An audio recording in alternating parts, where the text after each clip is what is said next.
Evening, ladies and gentlemen. First of all, I would like to thank the organizers for the opportunity to speak here.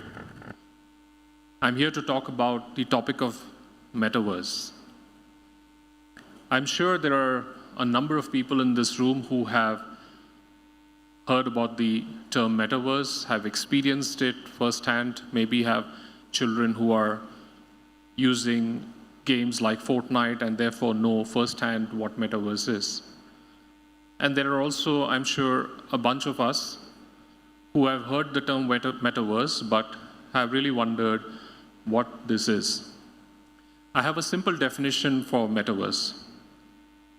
Metaverse is a digital place which has digital representation of people, places, and things. It promises us unlimited potential to create, to co-create, to network and collaborate. That's the promise of Metaverse. Fortnite, Minecraft, Roblox. If you're familiar with these words, then you're obviously familiar with the world of Metaverse. If you're not familiar with these words, then you're missing out on a mega trend that is sweeping across the world. I have colleagues of mine in my own circle who often ask the question, how real is this whole Metaverse concept? Is it truly just a jargon, a humbug, or is it really happening?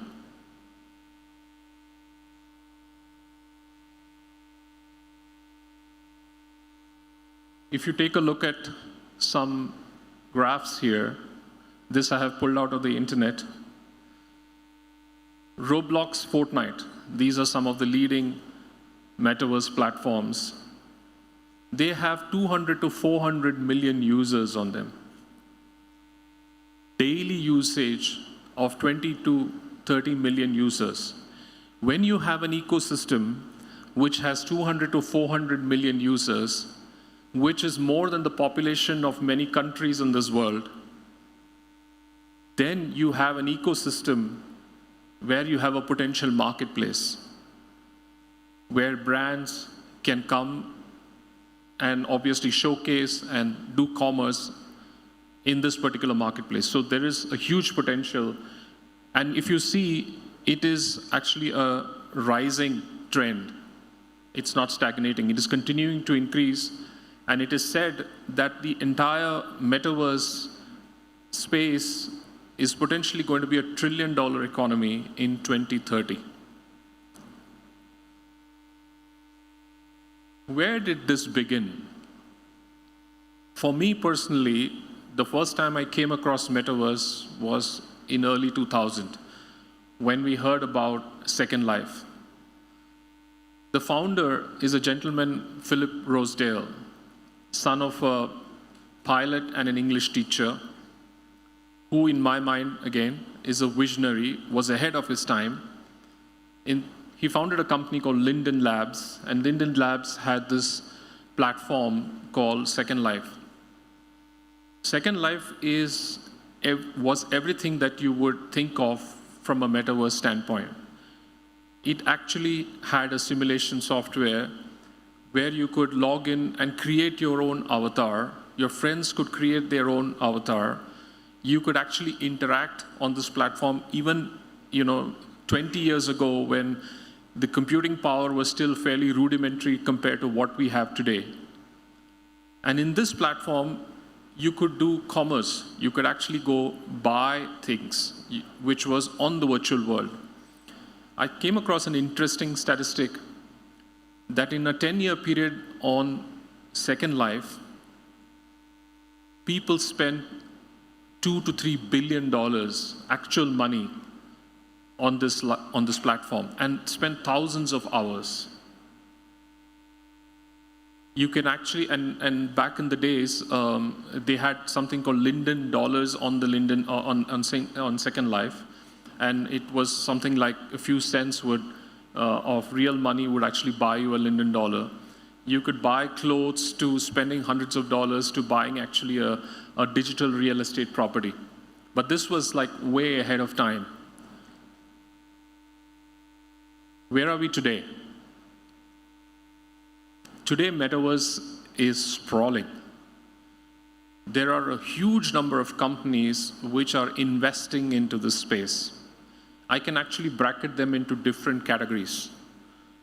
At the base level, you have the category of infrastructure players. For example, you have AWS, you have, which is Amazon Web Services, you have Azure from Microsoft, who provide the infrastructure for these metaverses to run.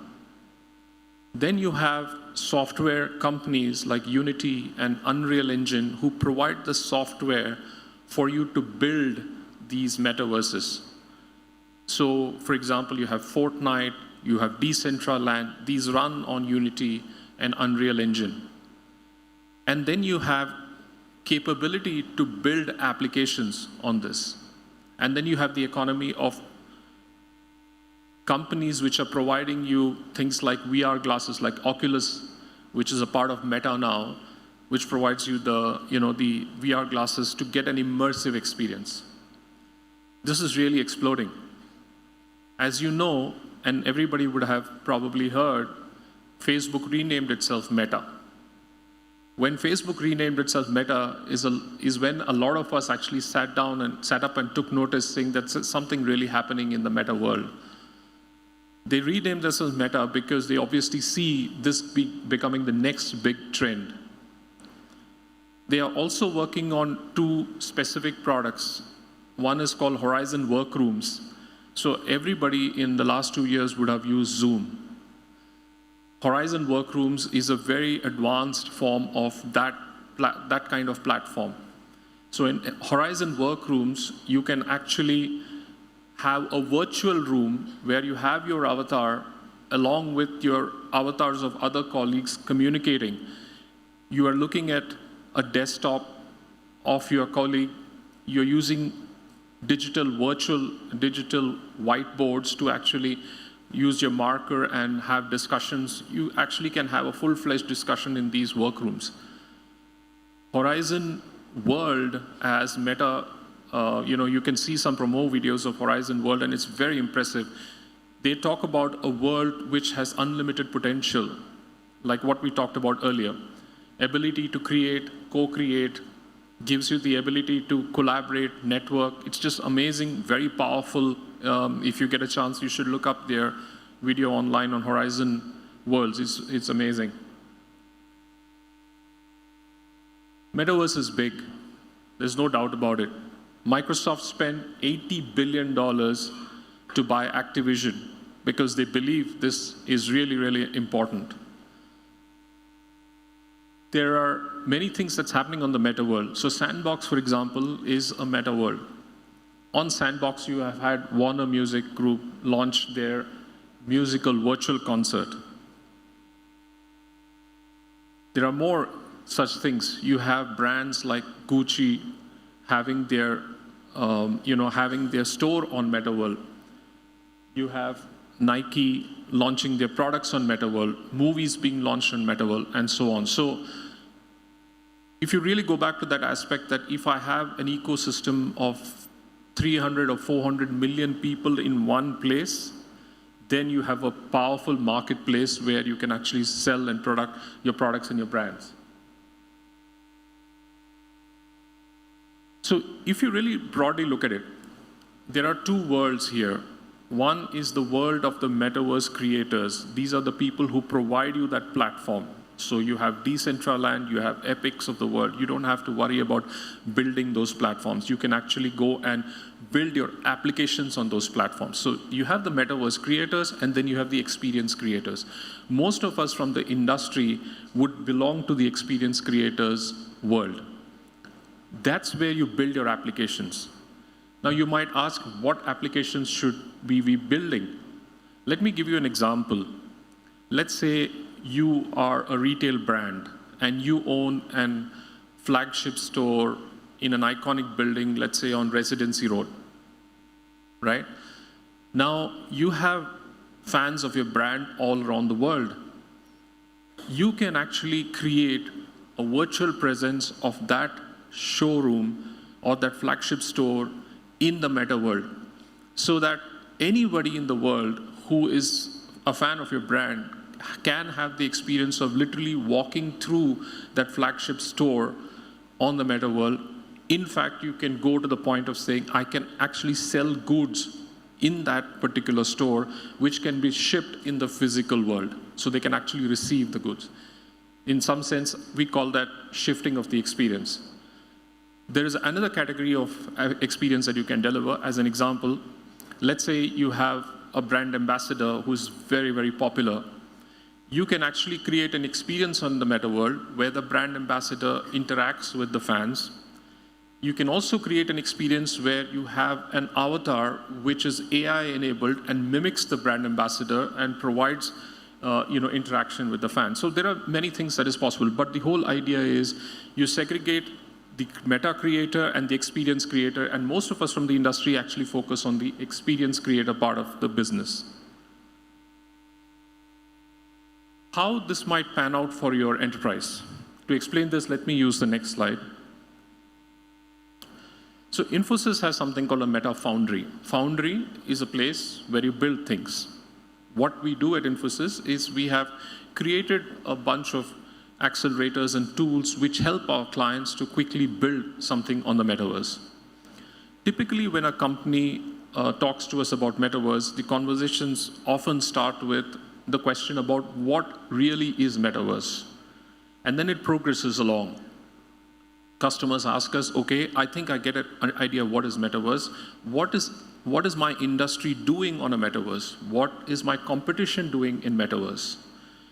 Then it goes, so that's the discover phase. So then it goes on to understanding what would be the right use cases for metaverse. And then we brainstorm this through design thinking workshops and the likes, and then build MVPs, which is in the build phase, and then obviously we have the opportunity, once the MVP is proven, to help them scale. So this is typically what enterprises would go through. Infosys as a company has worked with many brands over the years. In fact, we started our journey on the virtual world way back, several years back, 2-3 years back already. And one of the early things that we did was we were working with Australian Open, and they wanted us to launch their shops in the virtual world. So we actually we recreated Melbourne Street along with the graffiti and the shops and everything. You could actually walk down the Melbourne Street in the virtual world and go and do your shopping. So this is all becoming real today. One of the questions people ask me is evolution of metaverse. I believe that we are at the starting point. We're just beginning the journey. What comes future is anybody's guess. It's crystal ball gazing, we all can guess. But yes, there are many things that will happen. Companies will migrate a lot of their commerce onto metaverse. That's a potential future that we are seeing. There is also the possibility of seeing private metaverses where a company says, you know what, I want to move my intranet, which you have in your companies, onto a metaverse. So that metaverse can be a private metaverse which runs on my infrastructure and is not accessible to anybody else, or accessible only by invite, right? Whatever is the case, I would like to conclude by saying, or giving my view here, that metaverse obviously is here to stay. And probably metaverse in the years to come will become the new way of accessing internet. Thank you very much.